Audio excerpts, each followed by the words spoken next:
요한복음 4장 23절, 24절 다 같이 한 목소리로 읽겠습니다.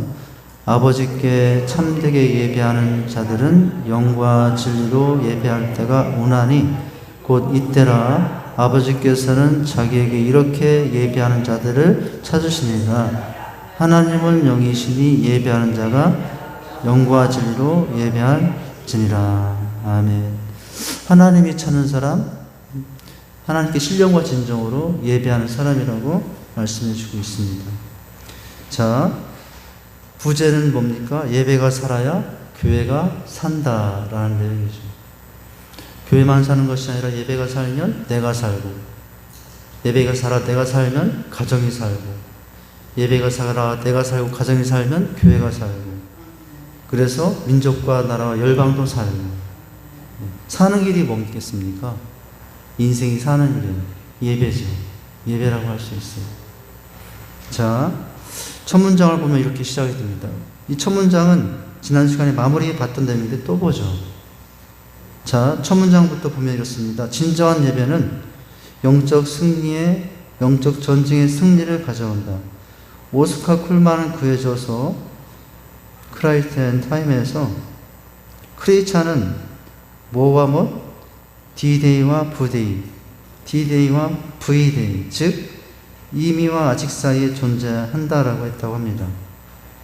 자, D-Day는 본격적인 사단과 영적인 전쟁이 승리 시작된 그날, 2000년 전 성탄하신 그날이 D-Day. 그러나 D-Day는 2000년 전에 시작되었지만은 이제 V-Day, 승리하는 그날, 주님의 재림의 시기겠죠. 자, 우리는 이 사이에 살고 있어요. D-Day와 V-Day 사이에 살고 있는데, 이 사이에 사는 우리의 존재는 무엇으로 사는 사람이 되어야 되냐면 예배자로 살게 되는 거죠. 자, 즉 D-Day와 V-Day, 즉 이미와 아직 사이에 사는 존재가 우리예요. 즉 예수 그리스도께서 갈보리 위에서 승리를 하셨다 할지라도 D-Day, 그날이 D-Day, 여기 D자는 데이 뭐 그런가 봐요. V-Day, 빅토리인가요? 뭐 그렇게 되는가 봐요. 그래서 자, D-Day, 본격적인 사단과 영적인 전쟁이 이제 이루어져서 대승을 거둔 날이죠. 그러나 아직 끝나지 않았죠. 주님이 오시기까지, 즉 V-Day까지. 자, 마지막 문장 이렇습니다. 예수께서 친히 이 땅에 왕노릇하러 오실 재림 때, V-Day, 그 V-Day까지 사단과 그 세력은 하나의 패전세로 마지막 발하고 있음을 시사한다. 지금도 우는 사자와 같이 두루 삼킬차를 찾고 있는 중이죠. 비록 2000년 전 예수님이 십자가에 못 박히실 때 그들의 머리는 상했어요. 에덴 동산에서 주님이 이제 아담과 하와에게 여자의 발이 너희 머리를 상할 것이라고 했던 그 내용은 바로 이 내용을 포함해서 하나님께서 주셨던 말씀이거든요. 2000년 전 십자가에 달리실 때 그때 완전히 패배한 게 아니라 살아남아서 그 전전 세력이 지금도 끊임없이 누구를 미혹하고 있어요? 믿는 사람들을 우는 사자같이 찾아서 미혹하고 유혹하고 있죠. 그래서 우리가 항상 어떻게 하고 살아야 됩니까? 깨어있어서 살아야 됩니다. 이미 2000년 전에 승리해서 그날 그 V-Day 날이 그 D-Day 그날이 V-Day였다면은 우리가 뭐 깨어있을 필요가 없겠죠. 이미 하나님 품에 안겨서 천국 생활하고 있다면 그럴 필요 없겠죠. 그러나 우리가 두루 삼킬차를 찾듯이 이제 사단이 그의 세력이 끊임없이 우리를 유혹하고 미혹하고 넘어뜨려 하기 때문에 우리는 어떻게 해야 됩니까? 깨어있어야 돼요. 깨어있기 위한 가장 좋은 이제 길은 뭐예요? 예배죠. 예배를 하는 거예요. 가정생활하다가, 직장생활하다가, 또 여러 가지 생업에 생활하다가 예배 시간만 되면 하나님 앞에 나와서 예배드려요. 그럴 때 다시 각성하고, 다시 믿음을 회복하고 우리는 승리자가 될 수 있습니다. 예배가 살아야 내가 살 수 있어요. 할렐루야? 자, 그렇다면은 이 예배의 이제 교회 오늘 내용과 관련해서 예배와 교회 부흥과 관련해서 자, 첫 번째 교회 성장의 절대 요소가 4가지예요. 교회 성장의 절대적인 4대 요소가 있는데 거기에 약자를 따서 웨스트라고 해놨네요. 이거 뭐 서쪽이라는 뜻일 텐데 이건 서쪽이라는 뜻이 아니라 뭡니까? 약자예요. 이 1, 2, 3, 4번에 앞에 있는 대문자를 써서 이렇게 이제 구성을 한 게 4가지 요소인데, 자, 이 4가지 W, E, S, S를 따라서 우리가 교회 성장의 절대에서 4가지를 보면 첫 번째 괄호 1번을 봅니까? 워십 예배예요. 첫 번째 워십 예배예요. W. 그리고 밑에 보면은 괄호 두 번째 웨스트의 W, E, S, T의 E는 뭡니까? 그걸 에벤갈리즘 뭐 이렇게 있나요? 전도예요. E. 그리고 이 웨스트의 세 번째 단어 S. S와 관련된 교회 성장의 절대에서 4번째는 무엇이 있어야 된다고요? 첫 번째는 예배가 있어야 되고, 두 번째는 전도가 있어야 되고, 세 번째는 봉사예요. 서비스예요. 서비스. 이게 교회 성장의 절대 요소예요. 교회가 부흥하고 자라가려면 예배가 있어야 되고, 즉 워십이 있어야 되고, 전도가 있어야 되고, 에벤겔리즘이 있어야 되고, 또 봉사가 있어야 되고, 서비스가 있어야 되고. 넘기시면 4번째 요소는 뭡니까? 이제 T죠. 웨스트의 W, E, S, T, T는 티칭인데 교육이에요. 교회가 성장하기 위해서는 이 4가지 요소가 절대 요소예요. 첫 번째 뭡니까? 예배. 두 번째 뭡니까? 전도. 세 번째 뭡니까? 봉사. 네 번째 뭡니까? 교육. 자, 사실은 이 4가지가 다 마지막에 우리가 보겠지만 다 예배에 관련된 거예요. 첫 번째 요소인 예배입니다 요소가 관련된 내용이 그 뒤에 전도와 봉사와 교육이에요. 다 사실은 예배와 관련된 내용들입니다. 자, 그렇다면은 뭐 교회 성장에 절대 필요한 요소이기도 하지만 여러분 나의 성장에, 나의 성숙에 절대 필요한 요소이기도 한 거예요. 그죠? 내가 성장하면 교회가 성장하게 되니까요. 자, 교회가 성장하면 그 속에 있는 나도 성장할 수 있죠. 자, 그렇다면 첫 번째 필요한 요소가 뭐냐? 예배예요. 예배. 자, 그렇다면 예배는 뭔가를 보죠. 오늘 내용은 상당히 중요하죠. 예배가 무엇인가에 대한 정의를 오늘 본문에서 아주 중요한 정의예요. 우리는 이 정의에 대해서 반대로 생각하는 거가 많아요. 자, 첫 번째 문장 보면은 예배는 무엇이라고 말하고 있습니까? 예배는 하나님에 관하여 하나님께 말하는 게 예배예요. 이게 중요한 거예요. 아주 짧지만 우리가 드리는 예배가 어떤 예배가 되어야 되는가를 여기 한 문장에 다 들어있어요. 다시 말씀드리면 예배는 뭐라고요? 하나님에 관하여 하나님께 말하는 거. 이게 예배예요. 세상에 관하여 이제 우리에게 말하는 것. 이게 예배가 아니라고요. 예배 시간은 누구의 만남이 있는 시간입니까? 하나님과의 만남이 있는 시간인데 예배는 누구께 말하는 시간입니까? 하나님께 말하는 시간이죠. 하나님께 대해서 누구에게 말하는 거예요? 나에 대해서 하나님께 말하는 시간이 아니고 하나님께 말하는데 하나님에 대해서 하나님께 말하는 시간이 예배라고요. 우리는 나에 대해서 하나님께 말할 수 있어요. 하나님 나는 이렇게 살다 왔나요? 너무 힘드네요. 하나님 오늘 은혜 주셔야지. 은혜 안 주시면 저 안 갑니다. 뭐 이렇게 이게 예배가 아니에요. 그건 상관이 없어요. 그건 예배가 아니라고요. 이 정의에는 하나님께 와서 나는 어떻게 살았든지 간에 어디에서 있다가 왔든지 간에 무엇에 대해서 말해? 하나님에 관해서 하나님께 말하는 것이 예배예요. 한번 따라서 하십니다. 예배는 하나님에 관하여 하나님께 말하는 것이다. 오늘 예배 드리면서 어떻게 합니까? 물론 하나님께 대해서도 말하는 거지만 나에 대해서도 말할 필요도 있죠. 나에 대해서는 하나님, 내가 보는 요즘에 나는 너무나 힘들고 또 이런 좋은 일도 있고 또 이런 불통도 있고 이런 형통도 있습니다. 나에 관해서 얼마든지 말할 수도 있지만 중심 내용은 하나님에 관해서 말하는 거예요. 하나님에 관해서 어떻게 말하는 거예요? 내가 이렇게 살다 왔지만 그런 중에도 하나님은 나의 인생의 아버지로 계셨습니다.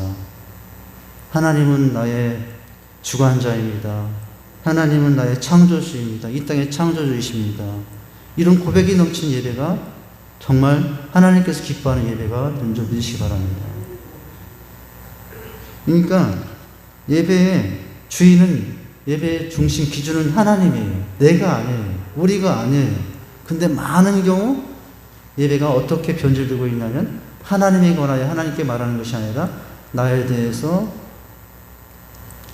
관해서 하나님께 말하는 형식으로 되어 있어요.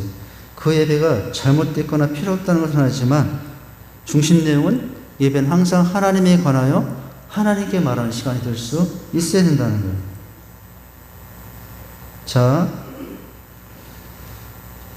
그리고 그 다음에 보는 겁니까? 예배다운 예배는 하나님과의 만남에 있는 예배예요. 여러분, 예배 시간에 목사님 만나고 가는 것도 아니고, 목사님 예배 시간에 옆에 있는 성도를 만나고 가는 게 아니라 누구 만나고 가야 됩니까? 하나님 만나고 가요. 하나님 만나고. 그러면 누구를 만나면 나를 만나요. 그러면 누구를 만날까요? 너도 만나. 하나님을 만나시기 바라요. 할렐루야.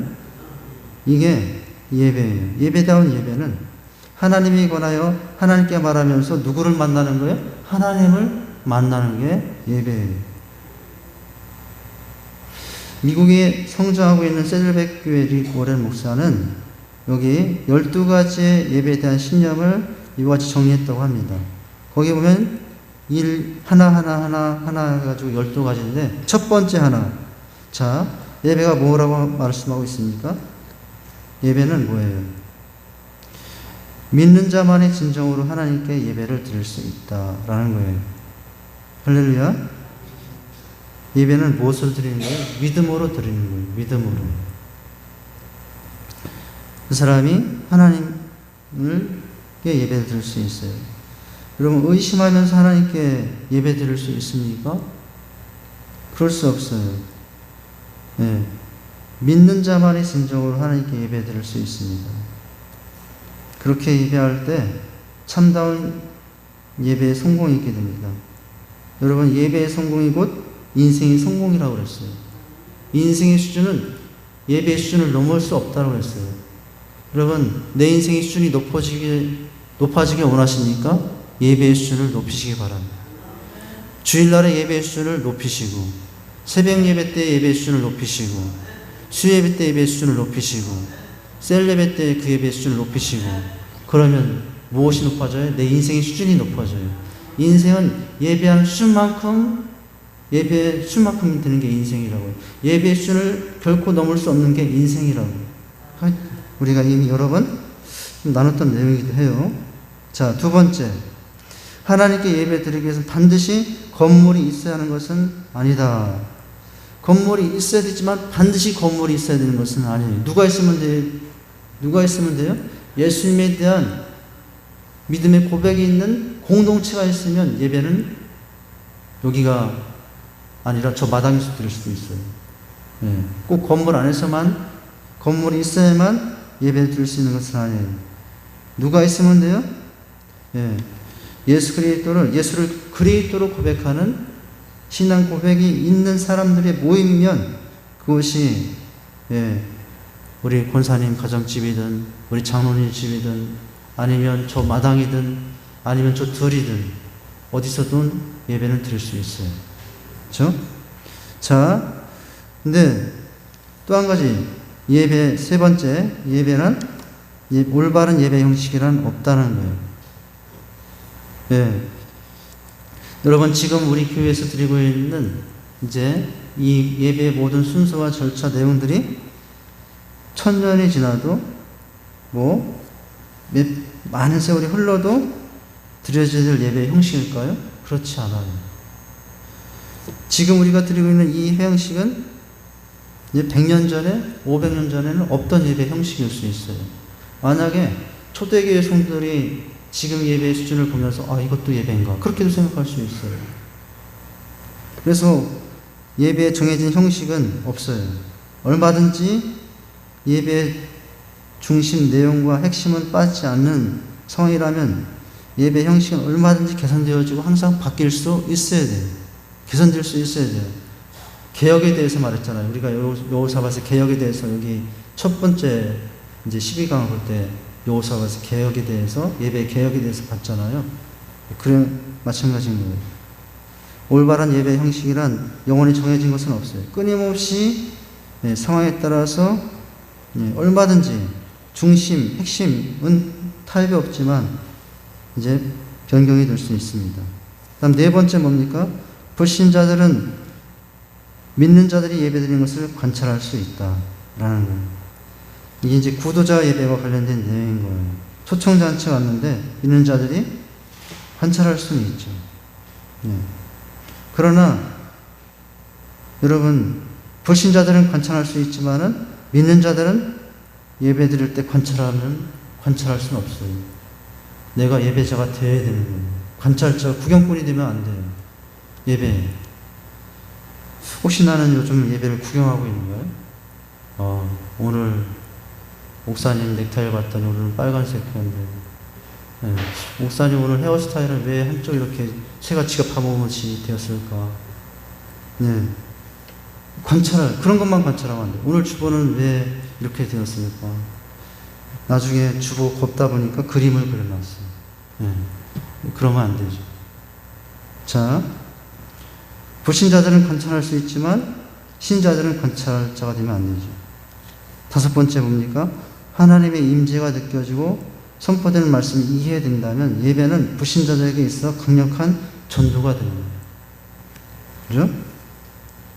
이제 다 구도자 예배와 관련된 내용들을 할 수 있습니다. 자, 그리고 여섯 번째 뭡니까?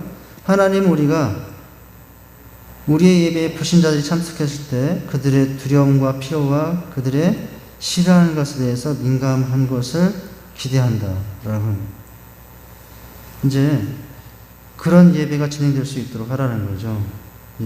여기 지금 다 구도자 예배와 불신자들과 함께 드리는 예배에 관련된 내용 중에 다른 내용이라고 할 수 있어요. 불신자들이 참석했을 때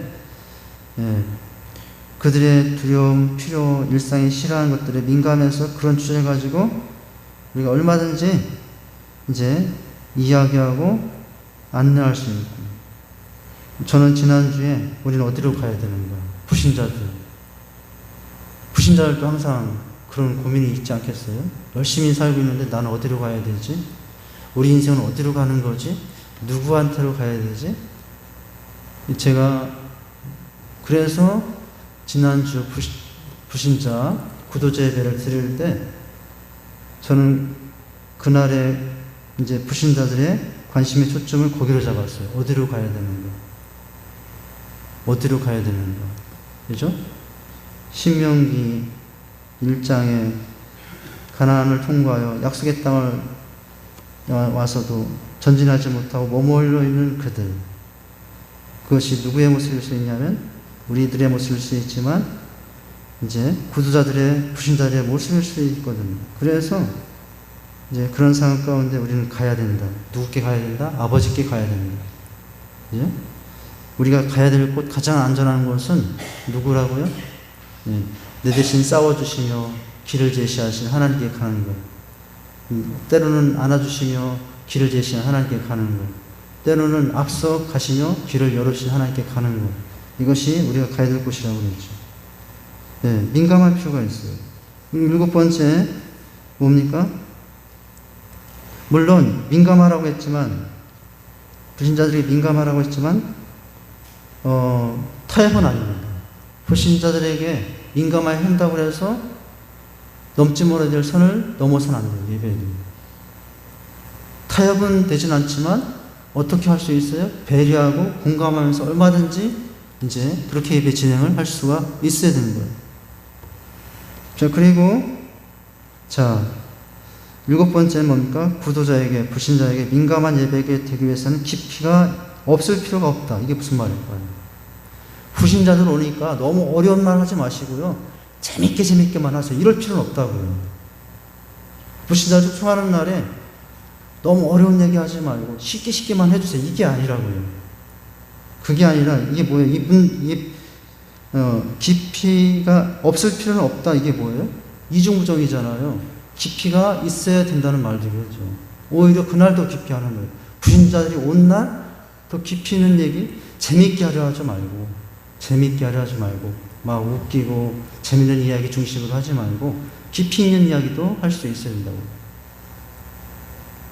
이제 그렇게 하기 위해서는 배려와 공감의 부분이 무엇인지를 알면서 이제 잘 진행이 돼야 되겠죠. 자, 8번째는 어떻게 예배 진행이 되어야 되는가? 불신자들과 세상과 같이 믿는 자들과 불신자들의 필요 사이에 많은 공통점이 있다는 것을 기억하라는 거예요. 신자도 불신자도 다 사람이잖아요. 신자도 불신자도 사람이기 때문에 사람이 가지고 있는 공통적인, 인생이 가지고 있는 공통적인 한계와 문제적 상황들이 있거든요. 인생이 왜 이렇게 공허하고 무엇을 소망을 삼고 살아야 돼요.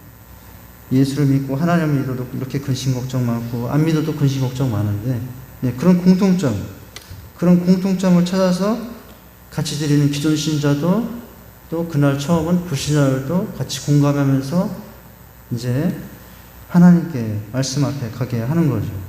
자, 그 다음에 9번째 뭡니까? 예배는 그 목적에 맞게 만드는 것이 가장 좋다라고. 이제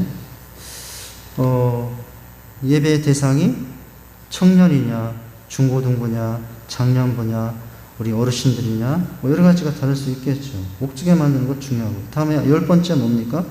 자, 구도자 중심의 예배는 개인 전도와 함께 병행하기 위한 것이지 그것을 대신하기 위한 것은 아니다라는 거예요. 구도자, 불신자 중심의 예배가 이제 그날 초청한 사람들을 영접하고 하나님께 인도하시기 위한 한 것이지 기존의 다른 예배를 대신하는 것으로서는 아니다. 이것을 또 이제 구별할 필요가 있다는 거예요. 예배 시간마다 예배를 드리시는 성도님들을 꼭 불신자 대하듯이 믿음 없는 사람들 대하듯이 말씀을 선포하면 기존 여기 있는 성도들이 은혜가 막힐 수가 있잖아요. 그런 부분입니다. 자, 11번째. 구도자 예배의 형식은 고안하는 데는 정해진 방법이 없다라는 거예요. 제가 지난주 구도자 예배를 드리고 나서 한 번 더 되돌아봤어요. 지금 우리 교회에서 구도자 예배를 드리는 행복나는 축제나 기민천정 중대하는 게 다 구도자 예배인데 형식이 별반 다를 바는 없이 진행되고 있죠. 그런데 점검하면서 돌아보면서 뭔가 새로 고칠 건 없을까라는 생각을 하는데 어떤 순서들이 생각이 나요. 토크쇼가 있거든요. 토크쇼. 요즘 예배가 목사님 말씀도 전하지만 강대상에서 대화하는 거예요. 대화를 하지만 말 중심이 아니라 대화하는 가운데 질문에 대해서 목사님이 잘 설명하면서 목사님 위주로 내용동으로 이렇게 선포해 나가는 거예요. 이제 그런 토크쇼 예배가 요즘 또 있어요. 우리 성도님들이 우리 고정관념에 갇혀있는 늘 전통적인 예배를 드리고 중심으로 드리고 있는 우리 직산교회 성도님들에게는 저게 무슨 예배야. 아마 그럴 거예요. 우리가 나중에 그런다면. 저는 그러면서 이제 그런 어떤 예배 형식의 변화를 위해서 다음에 어떻게 할까 이런 생각도 좀 점검을 하게 되잖아요. 근데 그냥 저 혼자만 그날 하는 것이 아니라 몇 분의 토크사들이 와서 길게 하는데 다 30초씩 사전 준비를 하는 거죠. 우리 본사님은 30초 안에 예수 믿고 나서 가장 행복한 것이 무엇인가를 한번 말씀을 해주시는 겁니다. 여러분 몇 분이 그렇게 토크를 하는 거죠. 그러면 여기 앉아있는 분들이 불신자들이 와서 목사의 말만 듣고 가는 것이 아니라 짧은 그 시간 안에 성도의 나눔을 보면서 예수 믿으면 하나님 믿으면 저런 삶도 있구나 저런 변화도 있구나 라고 도전을 받을 수 있겠죠. 자, 지금 11번째가 뭐예요? 정해진 방법은 없다라는 거예요. 그리고 마지막 12번째 뭡니까? 구도자에게 민감한 예배를 드리기 위해서는 이기적이지 않고 성숙한 신자들이 필요하다는 거예요. 기존의 우리 성도들은 이기적일 수 있어요. 왜요? 구도자, 불신자 중심으로 예배를 드리면 거기에 워십도 들어갈 수 있고 드라마도 들어갈 수 있고 그것이 기존 성도들이 은혜가 안 될 수도 있기 때문에 그래요. 그런데 어떻게 해요? 불신자들, 구도자를 생각하면서 그 예배 형식에 같이 동참해주고 같이 은혜 받는 거죠. 이런 모습이 필요합니다. 자, 교회 성장의 절대 요소인 예배와 관련된 내용들이었어요. 그리고 두 번째는 뭡니까? 전도죠. 전도. 자, 여기 웨스트에 W를 봤어요. 워십을 봤어요. 이 웨스트에 E를 봅니다. 저기 에반겔리움 발음이 모르겠어요. 그냥 글자대로 읽었는데. 자, 전도를 보면 이렇습니다. 전도는 하나님에 관하여 잃어버린 영혼에게 말하는 것입니다. 이것도 우리가 생각해 볼 문장이에요. 무엇에 관하여? 하나님에 관하여 잃어버린 영혼에게 말하는 게 전도예요. 잃어버린 영혼들에 가서 누구에 관해서 말하는 거예요? 내가 만난 하나님에 대해서, 내가 만난 주님에 대해서 말하는 게 전도예요. 사실은 이 전도도 예배와 관련이 있는. 여러분, 우리가 전도하는 것은, 그분들을 초청하는 것은 그들이 결국 누가 되게 하기 위해서예요? 예배자가 되게 하기 위해서. 우리가 지난주에 초청하신 분들이 한 번 왔다가 한 번 가는 건 전도는 아니에요. 그냥 초청한 거예요. 진짜 전도는 무엇까지가 전도예요? 그분들이 와서 한 가족이 되어 예배자가 되는 거. 할렐루야? 우리는 이제 이거 전도할 때 한 번만 와라 이렇게 하는 게 아니라 어떻게 돼요? 와서 이제는 예수 믿고 살아야 된다. 이렇게 하고 이제 전도해야 되는 거예요. 초청할 때도 이제 그렇게 하고 데려와야 돼요. 한 번만 왔다 가세요. 물론 이것이 우리가 하는 방법이기도 하지만은, 그렇게 하면 또 하나님이 하시는 일이기도 하지만, 그렇게 말은 하지 못할 때도 내가 접근하는 방법은 뭐예요? 이제 와서 정말 하나님의 사람에 대해서 예배자가 되기까지 이제 기도하고 안내하려고 하는 게, 이게 전도의 내용이 되고 목표가 될 수 있어야 된다고. 자, 우리가 전도하는 것도 결국 1번의 예배와 관련이 있거든요. 자, 사도행전에 나타난 초대교회는 전도와 선교를 본질로 삼았어요. 사도행전 1장 8절을 볼까요? 오직 성령이 임하시면 땅까지 이르러 무엇이되리라 했죠? 내 증인이 되리라고 하셨죠. 이 말씀을 온전히 수행한 교회가 사도행전의 초대교회였어요. 초대교회는 전도를 통해 놀라운 부흥과 성장을 경험했으며, 사도들의 설교회는 한 번에 수백 명, 수천 명이 회심하고 구원을 받았어요. 초대교회의 전도는 두 가지 특성을 가지고 있는데, 이 마지막 문장이 중요하다고 봐요. 초대교회의 전도는 두 가지 특성을 가지고 있는데, 전도는 누가 전도자였어요? 모든 성도가 전도자였어요. 둘째는 모든 날이 전도의 날이었어요. 이게 초대교회예요. 여러분, 우리 교회가 마찬가지예요.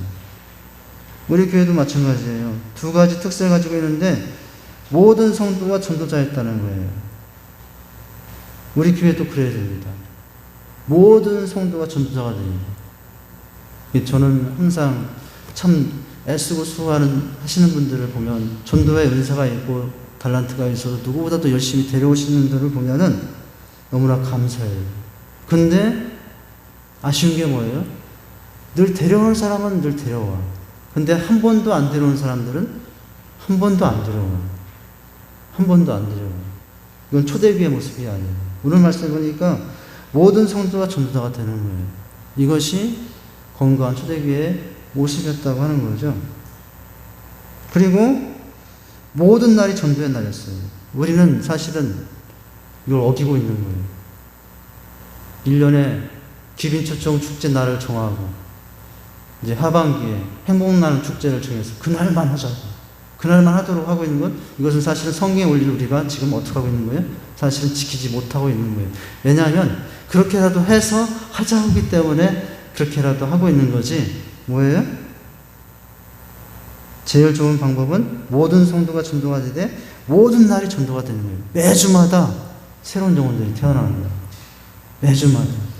매주마다 거듭나 이렇게 하나님 있는 사람들. 예. 그렇게 그런 모습이 있어야 된다고 하는 거죠.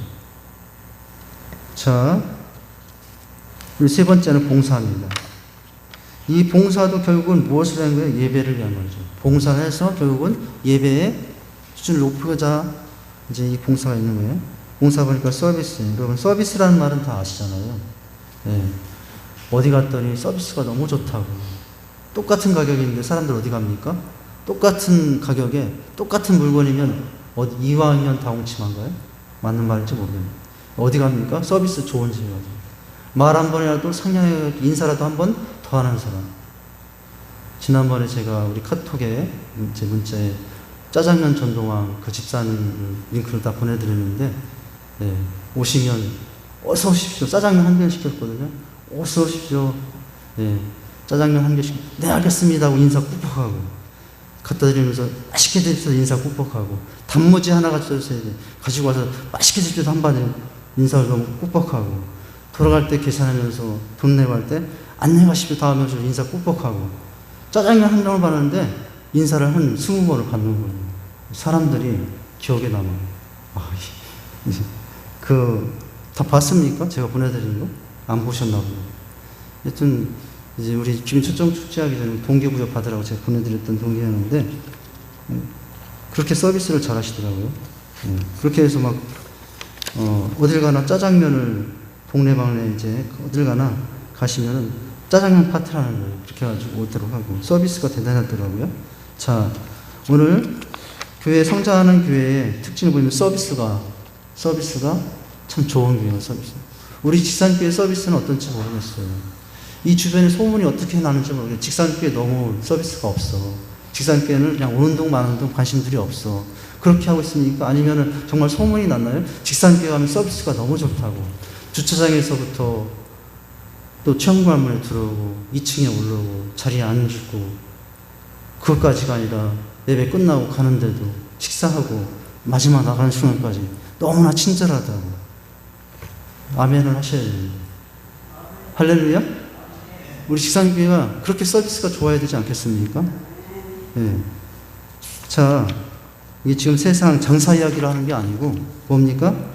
봉사는 하나님의 이름으로 사람을 돕는 것이다라고 하고 있죠.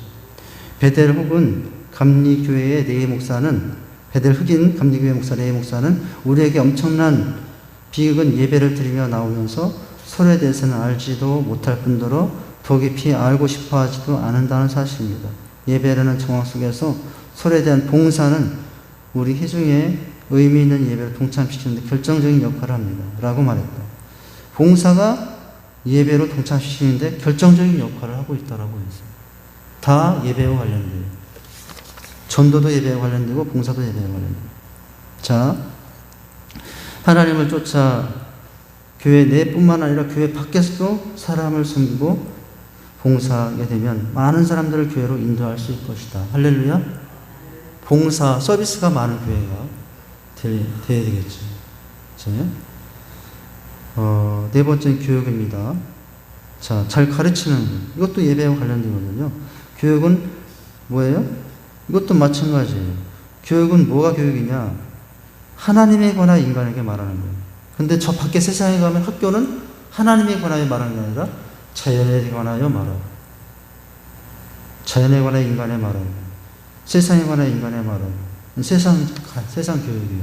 그럼 교회 교육은 교회까지 와서 세상에 관하여 말하는 것이 아니에요. 교회까지 와서 자연 이치에 대해서 말하는 것이 아니고, 교회는 하나님에 관하여 말하는 것이에요.